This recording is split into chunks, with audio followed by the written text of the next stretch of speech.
Kasuhin. Pero pakatapos. Pas muna tayo sa farm activities. Meron tayong importanteng pupuntahan. At pupunta tayo ngayon. Nagparestro tayo ng sasakyan para legal. At pakatapos medyo mahabang pila. Ayan, nagutom tayo nung pauwi na tayo.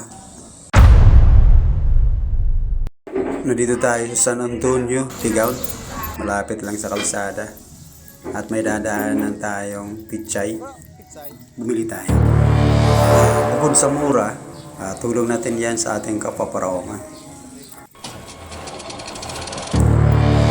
Bumili tayo ng 4. Tuwang-tuwa yung tendera.